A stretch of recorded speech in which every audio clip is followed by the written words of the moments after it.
بسم اللہ الرحمن الرحیم۔ صحیح بخاری حدیث نمبر 60۔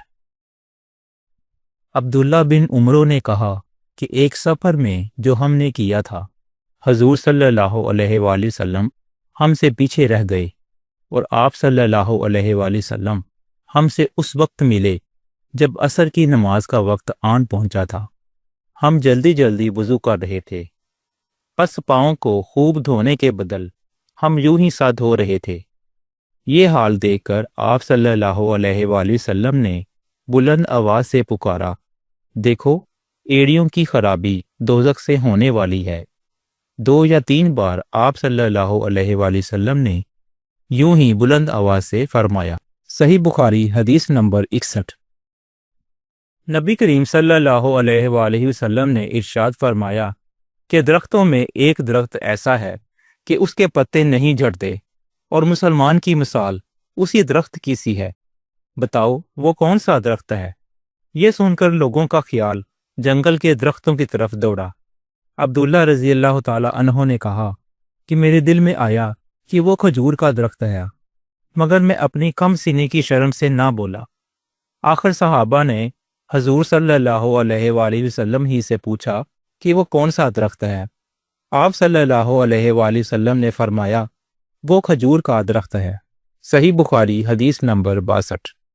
ایک مرتبہ آپ صلی اللہ علیہ وآلہ وسلم نے فرمایا کہ درختوں میں سے ایک درخت ایسا ہے کہ اس کے پتے نہیں جھڑتے، اور مسلمان کی بھی یہی مثال ہے۔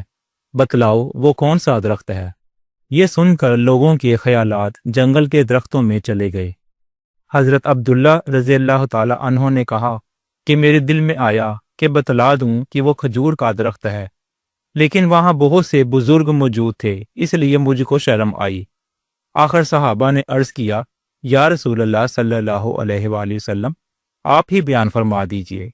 آپ صلی اللہ علیہ وآلہ وسلم نے بتلایا کہ وہ کھجور کا درخت ہے۔ صحیح بخاری حدیث نمبر 63۔ ایک بار ہم مسجد میں حضور صلی اللہ علیہ وآلہ وسلم کے ساتھ بیٹھے ہوئے تھے، اتنے میں ایک شخص اونٹ پر سوار ہو کر آیا اور اونٹ کو مسجد میں بٹھا کر باندھ دیا۔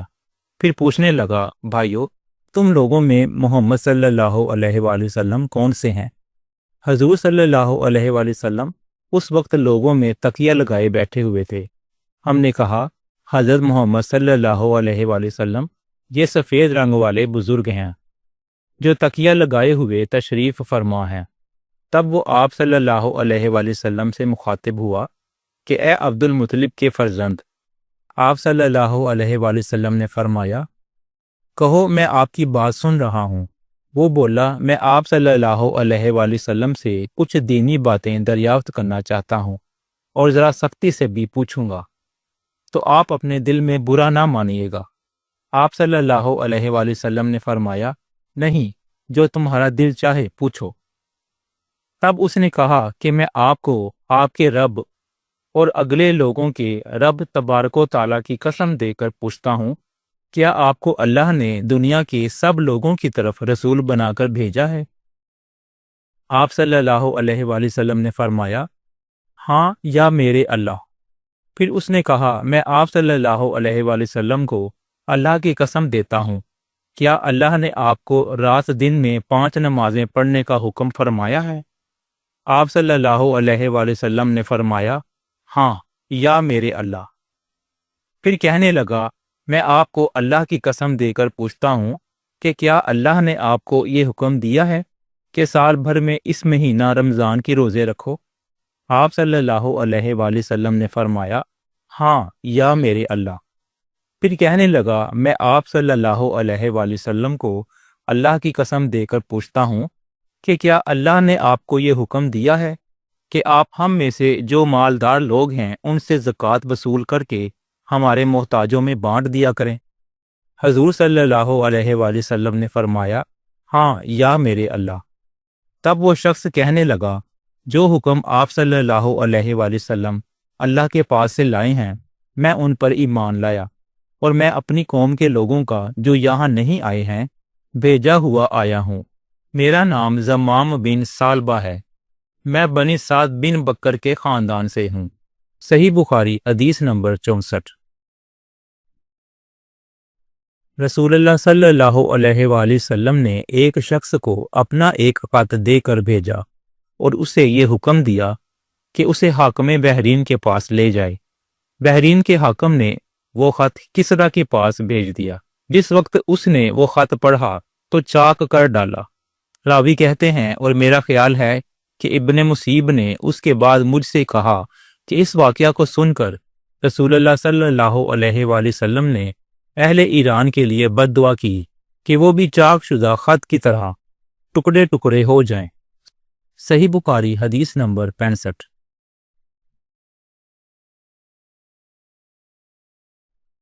رسول اللہ صلی اللہ علیہ وآلہ وسلم نے کسی بادشاہ کے نام دعوت اسلام دینے کے لیے ایک خط لکھا یا لکھنے کا ارادہ کیا تو آپ صلی اللہ علیہ وآلہ وسلم سے کہا گیا کہ وہ بغیر مہر کے خط نہیں پڑھتے، یعنی بے مہر کے خط کو مستند نہیں سمجھتے۔ تب آپ صلی اللہ علیہ وآلہ وسلم نے چاندی کی انگوٹھی بنوائی جس میں محمد رسول اللہ کندہ تھا۔ گویا میں آج بھی آپ صلی اللہ علیہ وآلہ وسلم کے ہاتھ میں اس کی سفیدی دیکھ رہا ہوں۔ شعبہ راوی حدیث کہتے ہیں کہ میں نے قتادہ سے پوچھا کہ یہ کس نے کہا کہ اس پر محمد رسول اللہ کندہ تھا؟ انہوں نے جواب دیا انس رضی اللہ تعالی عنہ نے۔ صحیح بخاری حدیث نمبر 66۔ ایک مرتبہ رسول خدا صلی اللہ علیہ وآلہ وسلم مسجد میں تشریف فرما تھے اور لوگ آپ صلی اللہ علیہ وآلہ وسلم کے ارد گرد بیٹھے ہوئے تھے کہ 3 آدمی وہاں آئے۔ ان میں سے 2 رسول اللہ صلی اللہ علیہ وآلہ وسلم کے سامنے پہنچ گئے اور ایک واپس چلا گیا۔ راوی کہتے ہیں کہ پھر وہ دونوں رسول اللہ صلی اللہ علیہ وآلہ وسلم کے سامنے کھڑے ہو گئے۔ اس کے بعد ان میں سے ایک نے جب مجلس میں ایک جگہ کچھ گنجائش دیکھی تو وہاں بیٹھ گیا، اور دوسرا اہل مجلس کے پیچھے بیٹھ گیا، اور تیسرا جو تھا وہ لوٹ گیا۔ تو جب رسول اللہ صلی اللہ علیہ وآلہ وسلم اپنی گفتگو سے فارغ ہوئے تو صحابہ رضی اللہ عنہم سے فرمایا کیا میں تمہیں 3 آدمیوں کے بارے میں نہ بتاؤں؟ تو سنو، ان میں سے ایک نے اللہ سے پناہ چاہی، اللہ نے اسے پناہ دی، اور دوسرے کو شرم آئی تو اللہ بھی اس سے شرمایا کہ اسے بھی بخش دیا، اور تیسرے شخص نے منہ موڑا تو اللہ نے بھی اس سے منہ موڑ لیا۔ صحیح بخاری حدیث نمبر 67۔ ایک دفعہ رسول اللہ صلی اللہ علیہ وآلہ وسلم اپنے اونٹ پر بیٹھے ہوئے تھے اور ایک شخص نے اس کی نکیل تھام رکھی تھی۔ آپ صلی اللہ علیہ وآلہ وسلم نے پوچھا آج یہ کون سا دن ہے؟ ہم خاموش رہے حتیٰ کہ ہم سمجھے کہ آج کے دن کا آپ کوئی دوسرا نام اس کے نام کے علاوہ تجویز فرمائیں گے۔ پھر آپ صلی اللہ علیہ وآلہ وسلم نے فرمایا کیا آج قربانی کا دن نہیں ہے؟ ہم نے عرض کیا بے شک۔ اس کے بعد آپ صلی اللہ علیہ وآلہ وسلم نے فرمایا یہ کون سا مہینہ ہے؟ ہم اس پر بھی خاموش رہے اور یہی سمجھے کہ اس مہینے کا بھی آپ اس نام کے علاوہ کوئی دوسرا نام تجویز فرمائیں گے۔ پھر آپ صلی اللہ علیہ وآلہ وسلم نے فرمایا کیا یہ ذوالحج کا مہینہ نہیں ہے؟ ہم نے عرض کیا بے شک۔ آپ صلی اللہ علیہ وآلہ وسلم نے فرمایا تو یقیناً تمہاری جانیں اور تمہارے مال اور تمہاری آبرو تمہارے درمیان اسی طرح حرام ہیں جس طرح آج کے دن کی حرمت تمہارے اس مہینے اور اس شہر میں ہے۔ پس جو شخص حاضر ہے اسے چاہیے کہ غائب کو یہ بات پہنچا دے، کیونکہ ایسا ممکن ہے کہ جو شخص یہاں موجود ہے وہ ایسے شخص کو یہ خبر پہنچائے جو اس سے زیادہ حدیث کا یاد رکھنے والا ہو۔ صحیح بخاری حدیث نمبر 68۔ عبداللہ بن مسعود رضی اللہ تعالی عنہ سے روایت ہے رسول اللہ صلی اللہ علیہ وآلہ وسلم نے ہمیں نصیحت فرمانے کے لیے کچھ دن مقرر کر دیے تھے، اس ڈر سے کہ کہیں ہم تنگ نہ ہو جائیں۔ صحیح بخاری حدیث نمبر 69۔ انس بن مالک رضی اللہ تعالی عنہ سے روایت ہے کہ آپ صلی اللہ علیہ وآلہ وسلم نے ارشاد فرمایا آسانی کرو اور سختی نہ کرو، اور خوش کرو اور نفرت نہ دلاؤ۔ صحیح بخاری حدیث نمبر 70۔ عبداللہ ابن مسعود رضی اللہ تعالی عنہ ہر جمعرات کے دن لوگوں کو واعظ سنایا کرتے تھے۔ ایک آدمی نے ان سے کہا اے عبد الرحمن، میں چاہتا ہوں کہ تم ہمیں ہر روز بات سنایا کرو۔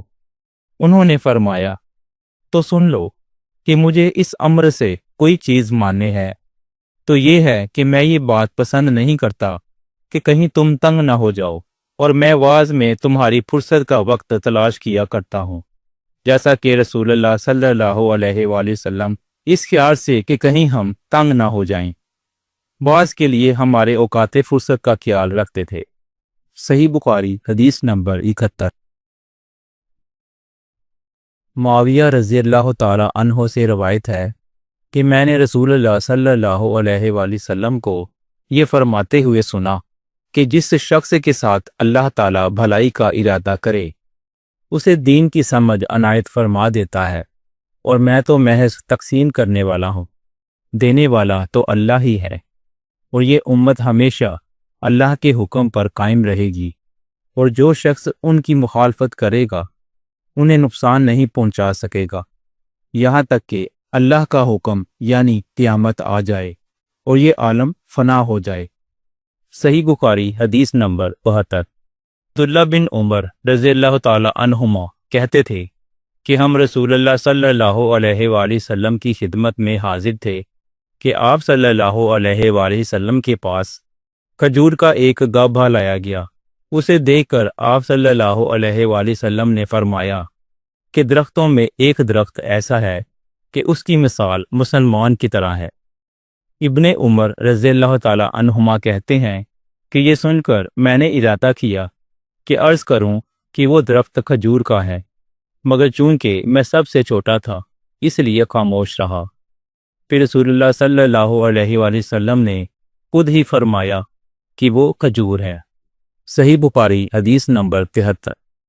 رسول اللہ صلی اللہ علیہ وآلہ وسلم کا ارشاد ہے کہ حسد صرف دو باتوں میں جائز ہے، ایک تو اس شخص کے بارے میں جسے اللہ نے دولت دی ہو اور وہ اس دولت کو راہ حق میں خرچ کرنے پر بھی قدرت رکھتا ہو، اور ایک اس شخص کے بارے میں جس سے اللہ نے حکمت کی دولت سے نوازا ہو اور وہ اس کے ذریعے سے فیصلہ کرتا ہو اور لوگوں کو اس کی حکمت کی تعلیم دیتا ہو۔ صحیح بخاری حدیث نمبر 74۔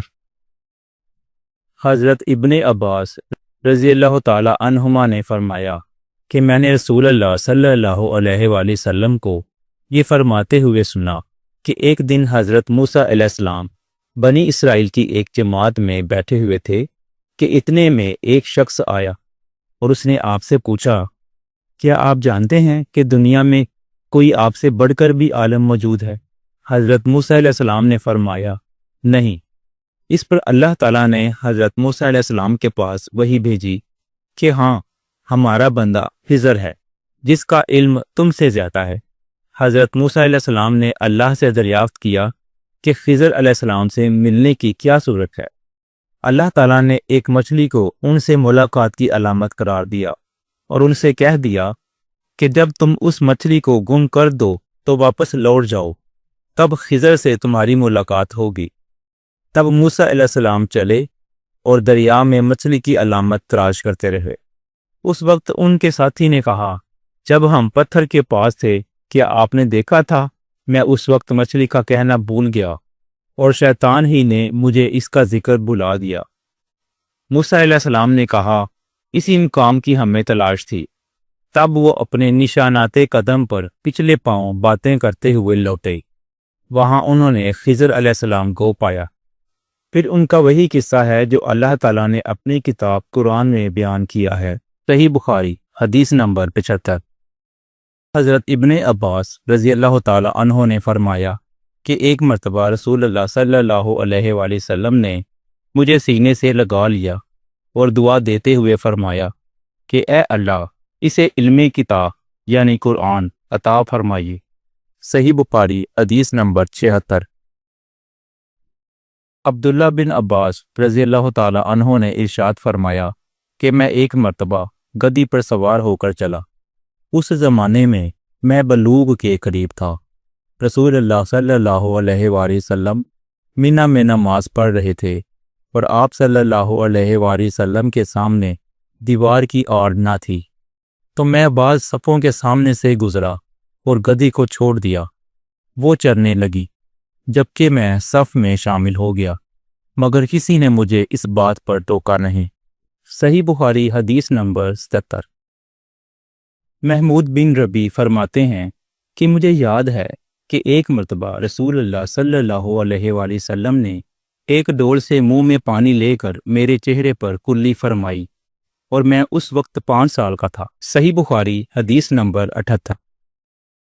رسول اللہ صلی اللہ علیہ وآلہ وسلم نے ارشاد فرمایا کہ ایک بار حضرت موسیٰ علیہ السلام بنی اسرائیل کی ایک جماعت میں تھے کہ اتنے میں ایک شخص آیا اور کہنے لگا، کیا آپ جانتے ہیں کہ دنیا میں آپ سے بھی بڑھ کر کوئی عالم موجود ہے؟ حضرت موسیٰ علیہ السلام نے فرمایا کہ نہیں۔ تب اللہ تعالیٰ نے حضرت موسیٰ علیہ السلام پر وحی نازل کی کہ ہاں، ہمارا بندہ خضر علم میں تم سے بڑھ کر ہے۔ تو حضرت موسیٰ علیہ السلام نے ان سے ملنے کی راہ دریافت کی۔ اس وقت اللہ تعالیٰ نے ان سے ملاقات کے لیے مچھلی کو نشانی قرار دیا اور ان سے کہہ دیا کہ جب تم مچھلی کو نہ پاؤ تو لوٹ جانا، تب تم خضر علیہ السلام سے ملاقات کر لو گے۔ حضرت موسیٰ علیہ السلام دریا میں مچھلی کے نشان کا انتظار کرتے رہے۔ تب ان کے خادم نے ان سے کہا، کیا آپ نے دیکھا تھا کہ جب ہم پتھر کے پاس تھے تو میں وہاں مچھلی بھول گیا اور مجھے شیطان ہی نے غافل کر دیا؟ حضرت موسیٰ علیہ السلام نے کہا کہ ہم اسی مقام کے تو متلاشی تھے۔ تب وہ اپنے قدموں کے نشانوں پر باتیں کرتے ہوئے واپس لوٹے۔ وہاں خضر علیہ السلام کو انہوں نے پایا۔ پھر ان کا قصہ وہی ہے جو اللہ تعالیٰ نے اپنی کتاب میں بیان فرمایا ہے۔ صحیح بخاری حدیث نمبر 79۔ آپ صلی اللہ علیہ وآلہ وسلم نے ارشاد فرمایا کہ اللہ تعالیٰ نے مجھے جس علم و ہدایت کے ساتھ بھیجا ہے اس کی مثال زبردست بارش کی سی ہے جو زمین پر خوب برسے۔ بعض زمین جو صاف ہوتی ہے وہ پانی کو پی لیتی ہے اور بہت سبزہ اور گھاس اگاتی ہے، اور بعض زمین جو سخت ہوتی ہے وہ پانی کو روک لیتی ہے۔ اسے اللہ تعالیٰ لوگوں کو فائدہ پہنچاتا ہے، وہ اس سے سیراب ہوتے ہیں اور سیراب کرتے ہیں۔ اور کچھ زمین کے بعض خطوں پر پانی پڑتا ہے جو بالکل چٹیل میدان ہوتے ہیں، نہ پانی روکتے ہیں اور نہ ہی سبزہ اگاتے ہیں۔ تو یہ اس شخص کی مثال ہے جو دین میں سمجھ پیدا کرے اور نفع دے اس کو وہ چیز جس کے ساتھ میں مبعوث کیا گیا ہوں۔ اس نے علم دین سیکھا اور سکھایا۔ اور اس شخص کی مثال جس نے سر نہیں اٹھایا یعنی توجہ نہیں کی، اور جو ہدایت دے کر میں بھیجا گیا ہوں اسے قبول نہیں کیا۔ حضرت امام بخاری رحمۃ اللہ فرماتے ہیں کہ ابن اسحاق نے ابو اسامہ کی روایت سے قبلۃ الماء کا لفظ نقل کیا ہے۔ اس خطۂ زمین کو کہتے ہیں جس پر پانی چڑھ جائے مگر ٹھہرے نہیں، اور صف اس زمین کو کہتے ہیں جو بالکل ہموار ہو۔ صحیح بخاری حدیث نمبر 80۔ رسول اللہ صلی اللہ علیہ وآلہ وسلم نے ارشاد فرمایا کہ علامات قیامت میں سے یہ ہے کہ دینی علم اٹھ جائے گا اور جہل ہی جہل ظاہر ہو جائے گا، اور اعلانیہ شراب پی جائے گی اور زنا پھیل جائے گا۔ صحیح بخاری حدیث نمبر 81۔ رسول اللہ صلی اللہ علیہ وآلہ وسلم نے فرمایا کہ علامات قیامت میں سے ایک یہ ہے کہ علم دین کم ہو جائے گا، جہل ظاہر ہو جائے گا، زنا بھی کثرت ہوگا، عورتیں بڑھ جائیں گی اور مرد کم ہو جائیں گے، حتیٰ کہ 50 عورتوں کا نگران صرف ایک مرد رہ جائے گا۔ صحیح بخاری حدیث نمبر 82۔ رسول اللہ صلی اللہ علیہ وآلہ وسلم نے ارشاد فرمایا کہ میں سو رہا تھا، اسی حالت میں مجھے دودھ کا ایک پیالہ دیا گیا، میں نے خوب اچھی طرح پی لیا، حتیٰ کہ میں نے دیکھا کہ تازگی میرے ناخنوں سے نکل رہی ہے۔ پھر میں نے اپنا بچا ہوا دودھ عمر بن الخطاب کو دے دیا۔ صحابہ رضی اللہ عنہم نے پوچھا، آپ نے اس کی کیا تعبیر لی؟ آپ صلی اللہ علیہ وآلہ وسلم نے فرمایا، علم۔ صحیح بخاری حدیث نمبر 83۔ حجۃ الوداع میں رسول اللہ صلی اللہ علیہ وآلہ وسلم لوگوں کی مسائل دریافت کرنے کی وجہ سے منی میں ٹھہر گئی، تو ایک شخص آیا اور اس نے کہا کہ میں نے بے خبری میں ذبح کرنے سے پہلے سر منڈا لیا۔ آپ صلی اللہ علیہ وآلہ وسلم نے فرمایا، اب ذبح کر لے اور کچھ حرج نہیں۔ پھر دوسرا آدمی آیا اس نے کہا کہ میں نے بے خبری میں رمی کرنے سے پہلے قربانی کر لی۔ آپ صلی اللہ علیہ وآلہ وسلم نے فرمایا اب رمی کر لے اور پہلے کر دینے سے کچھ حرج نہیں۔ ابن عمرو کہتے ہیں کہ اس دن آپ صلی اللہ علیہ وآلہ وسلم سے جس چیز کا بھی سوال ہوا جو کسی نے آگے اور پیچھے کر لی تھی تو آپ صلی اللہ علیہ وآلہ وسلم نے یہی فرمایا کہ اب کر لے اور کچھ حرج نہیں۔ صحیح بخاری حدیث نمبر 84۔ کریم صلی اللہ علیہ وآلہ وسلم سے آپ کے آخری حج میں کسی نے پوچھا کہ میں نے رمی کرنے یعنی کنکر پھینکنے سے پہلے ذبح کر لیا۔ آپ صلی اللہ علیہ وآلہ وسلم نے ہاتھ سے اشارہ کیا اور فرمایا کچھ حرج نہیں۔ کسی نے کہا کہ میں نے ذبح سے پہلے حلق کرا لیا۔ آپ صلی اللہ علیہ وآلہ وسلم نے سر سے اشارہ فرما دیا کہ کچھ حرج نہیں۔ صحیح بخاری حدیث نمبر 85۔ نبی کریم صلی اللہ علیہ وآلہ وسلم نے ارشاد فرمایا کہ ایک وقت ایسا آئے گا کہ جب علم اٹھا لیا جائے گا، جہالت اور فتنے پھیل جائیں گے اور حرج بڑھ جائے گا۔ آپ صلی اللہ علیہ وآلہ وسلم سے پوچھا گیا کہ یا رسول اللہ صلی اللہ علیہ وآلہ وسلم حرج سے کیا مراد ہے؟ آپ صلی اللہ علیہ وآلہ وسلم نے اپنے ہاتھ کو حرکت دے کر فرمایا اس طرح گویا آپ صلی اللہ علیہ وآلہ وسلم نے اس سے قتل مراد لیا۔ صحیح بخاری حدیث نمبر 86۔ ہم سے موسیٰ بن اسماعیل نے بیان کیا، ان سے وہیب نے، ان سے حشام نے فاطمہ کے واسطے سے نقل کیا۔ وہ اسما سے روایت کرتی ہیں کہ میں عائشہ رضی اللہ عنہا کے پاس آئی، وہ نماز پڑھ رہی تھی۔ میں نے کہا کہ لوگوں کا کیا حال ہے؟ تو انہوں نے آسمان کی طرف اشارہ کیا، یعنی سورج کو گہن لگا ہے۔ اتنے میں لوگ نماز کے لیے کھڑے ہو گئے۔ حضرت عائشہ رضی اللہ عنہا نے کہا اللہ پاک ہے۔ میں نے کہا کیا یہ گہن کوئی خاص نشانی ہے؟ انہوں نے سر سے اشارہ کیا یعنی ہاں۔ پھر میں بھی نماز کے لیے کھڑی ہو گئی، حتیٰ کہ مجھے غش آنے لگا تو میں اپنے سر پر پانی ڈالنے لگی۔ پھر نماز کے بعد رسول خدا صلی اللہ علیہ وآلہ وسلم نے اللہ تعالیٰ کی تعریف کی اور اس کی صفت بیان فرمائی۔ پھر فرمایا جو چیز مجھے پہلے دکھلائی نہیں گئی تھی آج وہ سب اس جگہ میں نے دیکھ لی، یہاں تک کہ جنت اور دوزخ کو بھی دیکھ لیا، اور مجھ پر یہ وحی کی گئی کہ تم اپنی قبروں میں آزمائے جاؤ گے۔ مثل یا قرب کا کون سا لفظ؟ حضرت اسما نے فرمایا میں نہیں جانتی۔ فاطمہ کہتی ہیں یعنی فتنہ دجال کی طرح آزمائے جاؤ گے۔ کہا جائے گا قبر کے اندر کہ تم اس آدمی کے بارے میں کیا جانتے ہو؟ تو جو صاحب ایمان یا صاحب یقین ہوگا۔ کون سا لفظ فرمایا حضرت اسما نے؟ مجھے یاد نہیں۔ وہ کہے گا وہ محمد اللہ کے رسول صلی اللہ علیہ وآلہ وسلم ہیں جو ہمارے پاس اللہ کی ہدایت اور دلیلیں لے کر آئے، تو ہم نے ان کو قبول کر لیا اور ان کی پیروی کی۔ وہ محمد صلی اللہ علیہ وآلہ وسلم ہیں۔ 3 بار اسی طرح کہے گا۔ پھر اس سے کہہ دیا جائے گا کہ آرام سے سو جا، بے شک ہم نے جان لیا کہ تو محمد صلی اللہ علیہ وآلہ وسلم پر یقین رکھتا تھا، اور بہرحال منافق یا شکی آدمی میں نہیں جانتی کہ ان میں سے کون سا لفظ حضرت اسما نے کہا۔ تو وہ منافق یا شکی آدمی کہے گا کہ جو لوگوں کو میں نے کہتے سنا میں نے بھی وہی کہہ دیا، باقی میں کچھ نہیں جانتا۔ صحیح بخاری حدیث نمبر 87۔ میں ابن عباس رضی اللہ عنہما اور لوگوں کے درمیان ترجمانی کے فرائض انجام دیتا تھا۔ ایک مرتبہ ابن عباس رضی اللہ عنہما نے کہا کہ قبیلہ عبد القیس کا وقت رسول اللہ صلی اللہ علیہ وآلہ وسلم کی خدمت میں آیا۔ آپ صلی اللہ علیہ وآلہ وسلم نے دریافت فرمایا کہ کون سا وفد ہے یا یہ کون لوگ ہیں؟ انہوں نے کہا کہ ربیہ خاندان کے لوگ ہیں۔ آپ صلی اللہ علیہ وآلہ وسلم نے فرمایا کہ مبارک ہو قوم کو، یا مبارک ہو اس وفد کو جو کبھی نہ رسوا ہو نہ شرمندہ ہو۔ اس کے بعد انہوں نے عرض کیا کہ ہم ایک دور دراز کونے سے آپ صلی اللہ علیہ وآلہ وسلم کے پاس آئے ہیں، اور ہمارے اور آپ کے درمیان کفار مضر کا یہ قبیلہ پڑتا ہے۔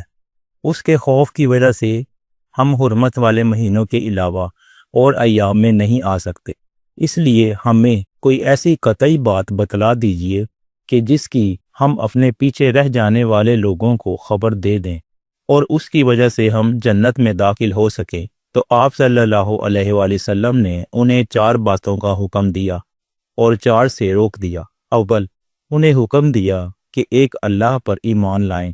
پھر فرمایا کہ کیا تم جانتے ہو کہ ایک اللہ پر ایمان لانے کا کیا مطلب ہے؟ انہوں نے عرض کیا، اللہ اور اس کا رسول زیادہ جانتے ہیں۔ آپ صلی اللہ علیہ وآلہ وسلم نے فرمایا، ایک اللہ پر ایمان لانے کا مطلب یہ ہے کہ اس بات کا اقرار کرنا کہ اللہ کے سوا کوئی معبود نہیں، اور یہ کہ محمد صلی اللہ علیہ وآلہ وسلم اللہ کے سچے رسول ہیں، اور نماز قائم کرنا، زکوٰۃ ادا کرنا اور ماہ رمضان کے روزے رکھنا، اور یہ کہ تم مال غنیمت سے 5واں حصہ ادا کرو، اور 4 چیزوں سے منع فرمایا، دبا، حنتم اور مزفت کے استعمال سے۔ اور چوتھی چیز کے بارے میں شعبہ کہتے ہیں کہ ابو جمرہ بسا اوقات نکیر کہتے تھے اور بسا اوقات مکیر۔ اس کے بعد رسول اللہ صلی اللہ علیہ وآلہ وسلم نے فرمایا کہ ان باتوں کو یاد رکھو اور اپنے پیچھے رہ جانے والوں کو بھی ان کی خبر کر دو۔ صحیح بخاری حدیث نمبر 88۔ عقبہ نے ابو ایحاب بن عزیز کی لڑکی سے نکاح کیا تو ان کے پاس ایک عورت آئی اور کہنے لگی کہ میں نے عقبہ کو اور جس سے اس کا نکاح ہوا ہے اس کو دودھ پلایا ہے۔ یہ سن کر عقبہ نے کہا، مجھے نہیں معلوم کہ تو نے مجھے دودھ پلایا ہے، نہ تو نے کبھی مجھے بتایا ہے۔ تب سوار ہو کر رسول اللہ صلی اللہ علیہ وآلہ وسلم کی خدمت میں مدینہ منورہ حاضر ہوئے اور آپ صلی اللہ علیہ وآلہ وسلم سے اس کے متعلق دریافت کیا تو آپ صلی اللہ علیہ وآلہ وسلم نے فرمایا، کس طرح تم اس لڑکی سے رشتہ رکھو گے؟ حالانکہ اس کے متعلق یہ کہا گیا۔ تب عقبہ بن حارث نے اس لڑکی کو چھوڑ دیا اور اس نے دوسرا خاوند کر لیا۔ صحیح بخاری حدیث نمبر 89۔ حضرت عمر سے روایت ہے کہ میں اور میرا ایک انصاری پڑوسی دونوں اطراف مدینہ کے ایک گاؤں بنی امیہ بن زید میں رہتے تھے، جو مدینہ کے پورب کی طرف بلند گاؤں میں سے ہے۔ ہم دونوں باری باری آن حضرت صلی اللہ علیہ وآلہ وسلم کی خدمت شریف میں حاضر ہوا کرتے تھے۔ ایک دن وہ آتا، ایک دن میں آتا۔ جس دن میں آتا اس دن کی وحی کی اور رسول اللہ صلی اللہ علیہ وآلہ وسلم کی فرمودہ دیگر باتوں کی اس کو خبر دے دیتا تھا، اور جب وہ آتا تو وہ بھی اسی طرح کرتا۔ تو ایک دن وہ میرا انصاری ساتھی اپنی باری کے روز حاضر خدمت ہوا۔ جب واپس آیا تو اس نے میرا دروازہ بہت زور سے کھٹکھٹایا اور میرے بارے میں پوچھا کہ کیا عمر یہاں ہیں؟ میں گھبرا کر اس کے پاس آیا۔ وہ کہنے لگا کہ ایک بڑا معاملہ پیش آ گیا ہے، یعنی رسول اللہ صلی اللہ علیہ وآلہ وسلم نے اپنی بیویوں کو طلاق دے دی ہے۔ پھر میں اپنی بیٹی حفصہ کے پاس گیا، وہ رو رہی تھیں۔ میں نے پوچھا، کیا تمہیں رسول اللہ صلی اللہ علیہ وآلہ وسلم نے طلاق دے دی ہے؟ وہ کہنے لگی، میں نہیں جانتی۔ پھر میں نبی کریم صلی اللہ علیہ وآلہ وسلم کی خدمت میں حاضر ہوا۔ میں نے کھڑے کھڑے کہا کہ کیا آپ صلی اللہ علیہ وآلہ وسلم نے اپنی بیویوں کو طلاق دے دی ہے؟ آپ صلی اللہ علیہ وآلہ وسلم نے فرمایا، نہیں، یہ افواہ غلط ہے۔ تب میں نے تعجب سے کہا، اللہ اکبر، اللہ بہت بڑا ہے۔ صحیح بخاری حدیث نمبر 90۔ ایک شخص حزم بن ابی کعب نے رسول اللہ صلی اللہ علیہ وآلہ وسلم کی خدمت میں آ کر عرض کیا، یا رسول اللہ صلی اللہ علیہ وآلہ وسلم، فلاں شخص معاذ بن جبل لمبی نماز پڑھاتے ہیں، اس لیے میں جماعت کی نماز میں شریک نہیں ہو سکتا، کیونکہ میں دن بھر اونٹ چرانے کی وجہ سے رات کو تھک کر چکنا چور ہو جاتا ہوں اور طویل قرات سننے کی طاقت نہیں رکھتا۔ ابو مسعود راوی کہتے ہیں کہ اس دن سے زیادہ میں نے کبھی رسول اللہ صلی اللہ علیہ وآلہ وسلم کو وعظ کے دوران اتنا غضبناک نہیں دیکھا۔ آپ صلی اللہ علیہ وآلہ وسلم نے فرمایا، اے لوگو، تم ایسی شدت اختیار کر کے لوگوں کو دین سے نفرت دلانے لگے ہو۔ سن لو، جو شخص لوگوں کو نماز پڑھائے تو وہ ہلکی پڑھائے، کیونکہ ان میں بیمار، کمزور اور حاجت والے سب ہی قسم کے لوگ ہوتے ہیں۔ صحیح بخاری حدیث نمبر 91۔ ایک شخص عمیر یا بلال نے رسول اللہ صلی اللہ علیہ وآلہ وسلم سے پڑھی ہوئی چیز کے بارے میں دریافت کیا۔ آپ صلی اللہ علیہ وآلہ وسلم نے فرمایا، اس کی بندھن پہچان لے، یا فرمایا کہ اس کا برتن اور تھیلی پہچان لے۔ پھر 1 سال تک اس کی شناخت کا اعلان کراؤ۔ پھر اس کا مالک نہ ملے تو اس سے فائدہ اٹھاؤ، اور اگر اس کا مالک آ جائے تو اسے سونپ دو۔ اس نے پوچھا کہ اچھا، گمشدہ اونٹ کے بارے میں کیا حکم ہے؟ آپ کو اس قدر غصہ آ گیا کہ رخسار مبارک سرخ ہو گئے۔ یا راوی نے یہ کہا کہ آپ صلی اللہ علیہ وآلہ وسلم کا چہرہ سرخ ہو گیا۔ یہ سن کر آپ صلی اللہ علیہ وآلہ وسلم نے فرمایا، تجھے اونٹ سے کیا واسطہ؟ اس کے ساتھ خود اس کی مشق ہے اور اس کے پاؤں کے سم ہیں۔ وہ خود پانی پر پہنچے گا اور خود پی لے گا اور خود درخت پر چرے گا، لہذا اسے چھوڑ دو یہاں تک کہ اس کا مالک مل جائے۔ اس نے کہا، اچھا، گمشدہ بکری کے بارے میں کیا ارشاد ہے؟ آپ صلی اللہ علیہ وآلہ وسلم نے فرمایا، وہ تیری ہے یا تیرے بھائی کی، ورنہ بھیڑیے کی بضاع ہے۔ صحیح بخاری حدیث نمبر 92۔ رسول اللہ صلی اللہ علیہ وآلہ وسلم سے کچھ ایسی باتیں دریافت کی گئیں کہ آپ صلی اللہ علیہ وآلہ وسلم کو برا معلوم ہوا، اور جب اس قسم کے سوالات کی آپ صلی اللہ علیہ وآلہ وسلم پر بہت زیادتی کی گئی تو آپ صلی اللہ علیہ وآلہ وسلم کو غصہ آ گیا۔ پھر آپ صلی اللہ علیہ وآلہ وسلم نے لوگوں سے فرمایا، اچھا، اب مجھ سے جو چاہو پوچھو۔ تو ایک شخص نے دریافت کیا کہ میرا باپ کون ہے؟ آپ صلی اللہ علیہ وآلہ وسلم نے فرمایا، تیرا باپ حذاف ہے۔ پھر دوسرا آدمی کھڑا ہوا اور اس نے پوچھا کہ یا رسول اللہ صلی اللہ علیہ وآلہ وسلم، میرا باپ کون ہے؟ آپ صلی اللہ علیہ وآلہ وسلم نے فرمایا کہ تیرا باپ سالم شیبہ کا آزاد کردہ غلام ہے۔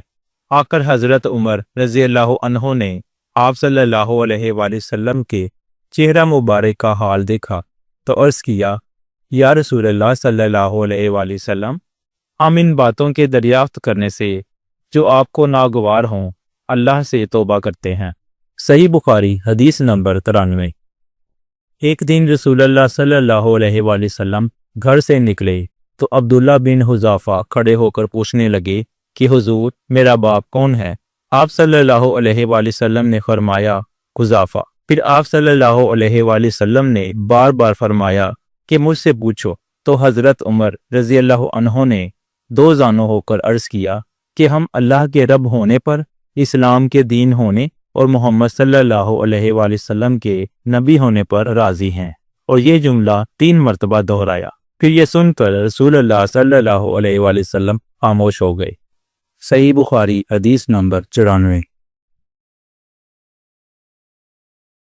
آپ صلی اللہ علیہ وآلہ وسلم سلام کرتے تو 3 بار سلام کرتے، اور جب کوئی کلمہ ارشاد فرماتے تو اسے 3 بار دہراتے، یہاں تک کہ پوپ سمجھ لیا جاتا۔